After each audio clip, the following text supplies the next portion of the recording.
Welcome to the replay of the presentations held during the DigiDemo final conference that took place at Este Belfort on June 14, 2023 in Belfort, France. Within the DigiDemo project, the partners created 20 demonstrators allowing improving students' understanding and capability to develop smart, connected products. The DigiDemo project got a co-funding from the Erasmus Plus program of the European Union. If you are interested in learning more about the project or the demonstrators that have been developed, please visit the project's website at the address www.digidemo-project.eu. The following film replays the first intervention on the topic, Business Negotiation Competencies in Online World, an Erasmus Plus project that started in September 2022. It is presented by Timo Holopainen from Turku University of Applied Sciences in Finland. Timo Holopainen is also president of the Academic Association of Sales Engineering. Thank you, Thomas. I'm more than happy to be with you, although via online means. And what I'm gonna be talking about today is an Erasmus Plus project called Business Negotiation Competencies in Online World. And as stated, this is a 2 years, 3 months project. We started last year at the beginning of September. And it's funded by Erasmus Plus, and the acronym for it is BNCOW. There is 4 universities involved in the project. The project is coordinated by Romanian friends from the Babes-Bolyai University. In addition, there is the Turku University of Applied Sciences from Finland, Fachhochschule Wiener Neustadt from Austria, and Hochschule Düsseldorf from Germany. And a little bit of me, who I am. I'm actually working here at Turku University of Applied Sciences for already 8 years as a principal lecturer for sales. And that translates as professor. From the beginning of the year, I'm also a research group leader for the sales and B2B business. And before joining our university, I was in industry over 20 years. In various assignments and positions, lived in 5 different countries. And before joining here at Turku University of Applied Sciences, I was a managing director for a startup developing solar cells in Estonia. I have a PhD in chemistry, also finished an MBA in the Endley Business School in the UK. And I'm holding 2 European positions. I'm the president for Academic Association of Sales Engineering, as well as chairman for European Sales Competition. So, traditionally, we've been involved in project work as well as education and research related to sales. But what we wanted to get more into is actually the wonderful world of negotiations. And negotiations are naturally as a part of the sales process, but they happen also elsewhere than in sales. You actually take a look at what's happening in the world today. It is very needed to consider negotiations and especially their competencies. And I digged up one definition for negotiations, and there's a couple of keywords over there. It's first, one of them is that there is 2 or more parties. They come together and they reach some end goal that is agreeable to all those involved. And if we take a look of this slide, it highlights more of a negotiation space. And the bubbles represent the whole offering all the tradables which are related to the negotiation, the deal which needs to be formed. And of course, because there's at least two parties, they have their own bubbles or their approaches, own tradables, own limits, which they try to come into an agreement. If these areas match and form this little bit darker blue area, then there is a room to negotiate. And of course, the end goal of any negotiation is that we're able to form this negotiation area and also come into an agreement which can satisfy both parties. The word compromise is sometimes utilized when talking about negotiation, but it's not really that. It is about trading and tradables, getting into the terms which can be agreed, both parties A and B. There is the reason I took a one mapping of negotiation into the slide set is to highlight how it is similar and also different from the sales process. And the reason why it's in the form of an arrow, it highlights the fact that there's a beginning and the end. And at the beginning, in a good negotiation, there is a clear start, a clear identifying for the purpose, and also the targets of the negotiation. If there is possible product presentations, they can be very often done in the beginning. Naturally, it depends from the type of the industry. Is the negotiation one kind of a negotiation, or is it a series of them? So product presentation can be also about making a little bit conclusion what has been agreed or what the understanding is. One of the techniques and approaches which are similar and very beneficial in sales and negotiation is open-ended questions, generate dialogue, and accelerate the interaction. One of the techniques utilized for that is a technique called spin questions, which are developed by Mr. Neil Rackham. Very typically, especially in the technical fields and technical negotiations, it's good to summarize. Good to summarize what has been discussed, what has been already agreed, and what still needs to be negotiated and discussed. There is always objections. There's always, I would say, something which doesn't go exactly as proposed. Quite typical, I mean, physical or tangible tradables, maybe even price is something they need to be handled, defended, and addressed. And it is good to ask for the deal, ask for the agreement, trying to figure out, does it sound like we're approaching it? Second summary is very good way also to paint a positive, the very classical win-win approach. And then moving into agreement or proposed agreement and ask for the very classical handshake. And then closing the negotiation. If there's an agreement which has been reached, it's a very good way to close it by saying we have an agreement and the details can be then maybe put in the paper, put in writing.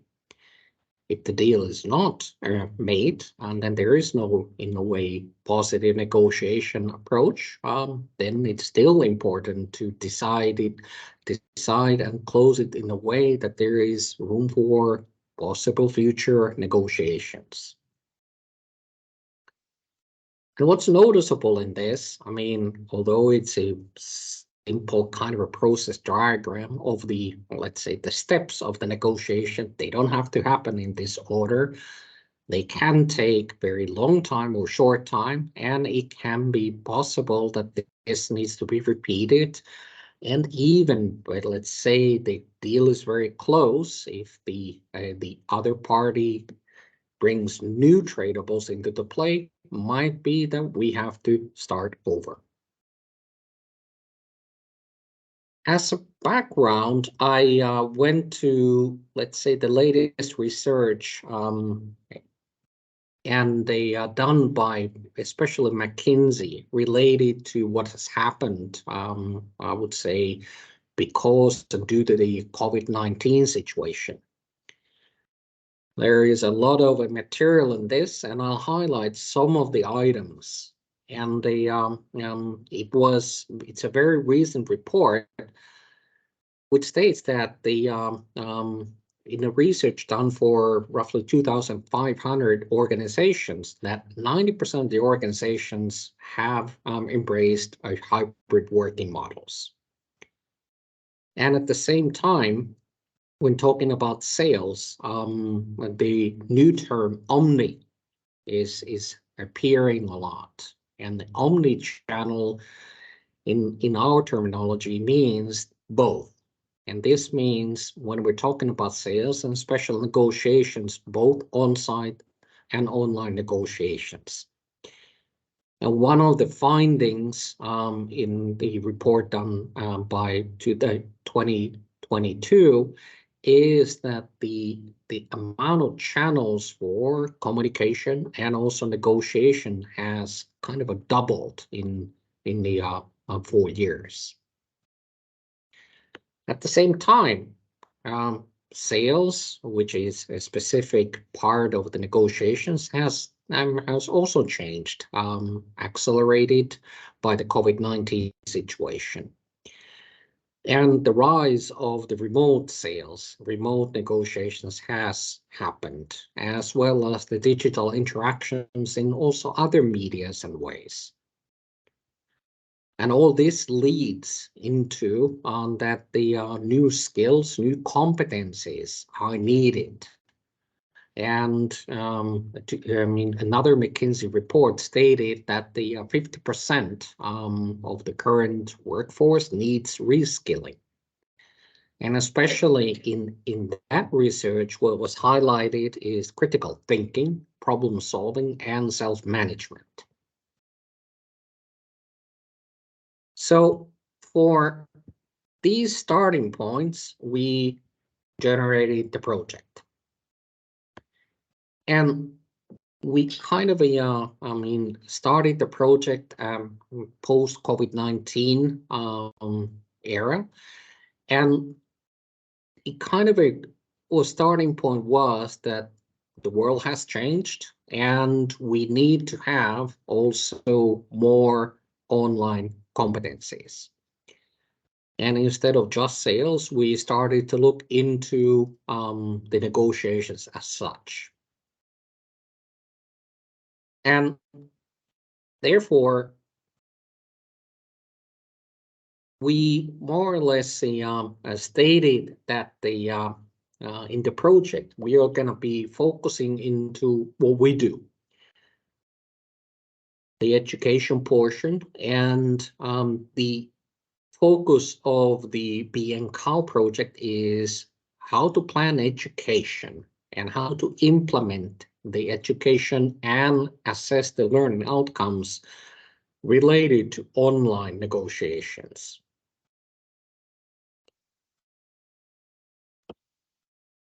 And we did make the project application to Erasmus Plus called Cooperative Partnership. And as Erasmus Plus is by far the biggest funder in Europe, which has over 30 different calls, we decided the Cooperative Partnership. And initially it was a 2-year project. And we have the 4 partner universities, which is kind of also a requirement for an Erasmus Plus project. And we defined and wrote to the application the following objectives, more or less based on the focusing seen in the previous slide, as well as the background information. Because of the hybrid or especially omni approach, we need to arm our future and current students with the mindset and especially the competencies needed for the highlighting the word modern international businesses and interactions.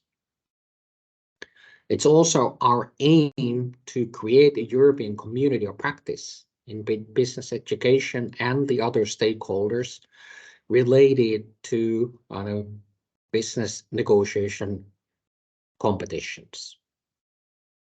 And of course, the very end result is that they are the companies which are the lifeline of any society, that they will be able to have students with the better competence base for their future workforce. As very often in the Erasmus Plus projects, we have the work package structure, and this is put over here to highlight how this kind of project can be built. Of course, this depends from the rules and regulations of the funding instrument, but in our work package 1, we handle all the items related to project management. And this is kind of a top level, let's say, steering work package, which ensures that we're able to do the things we promised in the application to fulfill our objectives and they get to the targets what we stated. In the work package 2, we want to generate a framework for the competencies. And as in the next slides, you'll see this is where we are at the moment. And the framework is built on by doing a literature review. We're going to be conducting expert interviews and a questionnaire. And based on these 3 actions, we're going to build the framework and the guideline, I would say, for the work package 3 and also the other stakeholders. One thing which is worth mentioning that it is by the regulations in Erasmus Plus rules that all the outcomes of this and every other Erasmus Plus project are open, meaning that they are open access and accessible by not just the parties who are involved in the project, but the whole society. And as you see, my reference number 7 is actually a website where we're going to be uploading the outcomes of the project as it is. The work package 3 is we put the findings of the work package 2 into use. And what we can do is local experiments. And the local experiments, one of the biggest ones are negotiation competitions. But also once the competitions are going to happen, we need to also establish courses for the education of our students. And for example, in Turku University Applied Sciences, we're going to start a totally new course called Business Negotiations this coming fall, where we utilize, the consortium expertise as well as the findings and build the competence base for our local and then European-wide negotiation competition. And as one of the things about me and my background, I'm probably the most experienced competition director when it comes to sales competitions in Europe, having organized 28 of them. We're going to organize a negotiation competition. Probably the structure is similar to sales competition, but it's not sales competition as such, because when you have a sales interaction or a competition, there is, of course, the sales process we need to take into consideration, while over here, we're going to be focusing as a negotiation itself.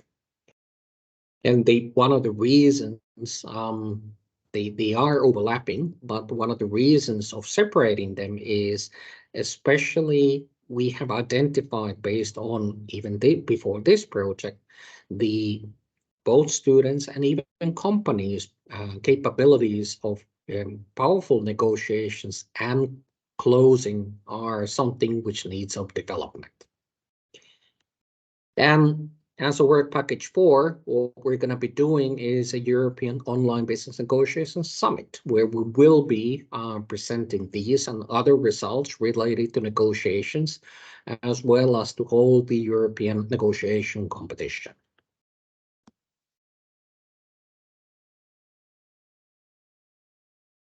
So what of the results of so far? Well, we started with quite extensive literature review, where we screened databases for literature focusing on negotiations. And based on the first round review, we identified 30 most promising articles, which we studied in detail. And when we studied in detail, we started to form the framework and focused on both strengths and limitations. And now it's good to remind that this is now focusing on online negotiations, not just in general negotiations or sales process. And based on the literature review, we could state that it's a strength which has been identified is naturally reduction of cost and time. It is, as we know, if you have to travel, for example, for me now to ESTA, it takes quite a bit of time. There is, of course, the cost related, and it has been seen in the literature that this is definitely the strength of the online negotiations. But at the same time, as we know, there are a lot of limitations. And one of them is the number 2, the weaker emotional connection. We are humans. We are kind of visual animals. And one of the things what we want to see is people's faces and eyes. And this is a building block for trust and building block of the interaction. And at the same time, there's also other emotions related to it, which can be very important, especially in the negotiations.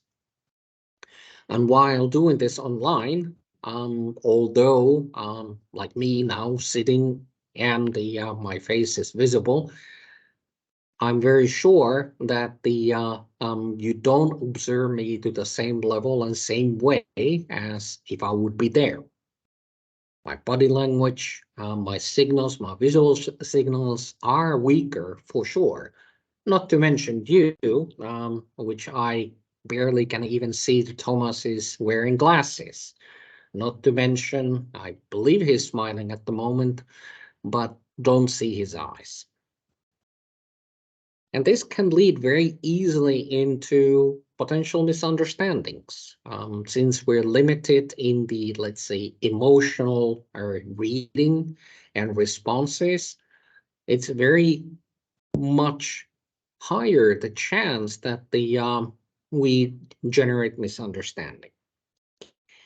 We're more in a way dependent from what we hear, and now, for example, what we see the slides. My head is very small at the moment, and for example, my body language can send totally different kind of messages that I intend, which are filtered by the screens and the technology. Third, which was highlighted in the literature, is challenges related to security and privacy. I mean, there's been not scientific, but even articles that in Zooms, there's even people in the meetings which are not invited, even recordings which are now easy in what we're doing. There might be challenges related to that. And the fourth one is, I mean, the differences. We are very visual. We analyze what we see just based on the screen. We're very, I mean, hopefully very focused into it. And we tend to, in online settings, to have heightened awareness of them. Not at the same way as we would do in this on site. Then we more or less continued and started to go into the negotiation process as it is. And although my arrow started from the actual happening itself, the negotiation, there are things which are needed to be done and considered beforehand. Some of these, I would say, are very similar to on-site negotiations. But the, I mean, one thing which is very different and raises in the importance is the equipment itself. For us to have a successful negotiation, we need to be masters of the technology. We need to be, I mean, potentially early enough to ensure things are working and hope that the connections are not going to be going bad or even down. Even though the venue and the meeting room, you might consider this is an on-site happening negotiation, but this can be considered a venue as it is. It's important that we see each other, we hear each other, and as we mentioned, the limitations, our possibility to observe and I mean, utilize the information about the other person, there needs to be heightened focus into that you're seen and you're heard. In the importance, the pre-work knowledge gathering comes more crucial. Because we are not able to get the same nonverbal signals, it is, I mean, it increased in importance that we do our pre-work and understand the customer needs. Although the strength of the online negotiations is that we save time and money, the downside in at least in my life is that it's so easy to pack your day with several. So therefore, the focus into the core things and the starting of the meeting is, I mean, raised in importance. And the cultural skills, the cultural knowledge. This comes, I would say, more challenging in the online setting because we're not exposed to the culture, which happens also when we're traveling. So therefore, it is important to consider them beforehand. So then when we take a look of the list of the competencies needed during the online negotiation, several of these, which we found from the literature, are similar to on-site and online. Maybe the equipment again highlighted that the importance of knowing your technology, knowing your equipment, is raised in the importance. But at the same time, although the competence base is the same, because of the technology and the screen based interaction, the diverse thinking, quick thinking, and especially communication skills are raised in importance. Well, based on the technology, it's important people hear you. Also, the fact that you're not just doing a pitch, you're not just doing a solo talk, you're talking in a such manner that all the participants, which you cannot really see, or see in a way that how they react into your speech, but you speak slow enough, clear enough, not just probably the similar way than you would do on site. Well, the cultural skills are mentioned again because via online means they can be a bit challenging unless you have previous experience. And then, of course, having empathy, having the competencies related to relationship building and conflict management are mentioned. If the meeting, the negotiation is done solely online before prior knowledge of each other, especially the relationship building can be extremely challenging.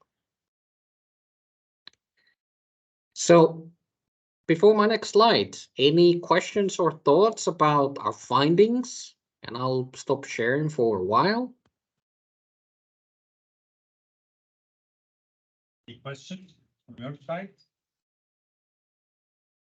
What was you're speaking? Huh? Yes. Okay. So who's in first? Yes. Just I want to know about the importance of data because when we go to negotiation, is we have if we, in the context of B2B, if we have the data of the limits of the other company, or it will give us a big advantage. And in today's technology, I think all of this companies can do. I don't know about the ethical point of view of using the data of others, but I think it's a big challenge. The use also of AI today, we can adapt offer on AI. We can collect from several sources data about the negotiator, which help us to understand their fears, their objectives. Yeah. And the question will be more important when we talk about the negotiation using online tools. Well, thank you for your question, and it's a very good approach into it. The literature review did not address this, which is quite interesting. And I believe if, for example, we will be able to do the literature screening 6 months or 12 months from now, the AI especially would be very much highlighted. Also, it's interesting, it's not mentioned in the literature review, but they could be that the literature we focused on is more into the online versus on-site. So there's also other items based on the literature review which are related to, let's say negotiations in general, which are not mentioned. But don't fear, I have a next slide coming and I'll address what your concern about it. Any other questions, or should I show what we're going to be doing next? I have one thing. I'm wondering whether language skills are not much more important in an online negotiation than in an on-site negotiation, because you lose somehow the possibility to explain something with your hands and your feet if you're in front of a screen.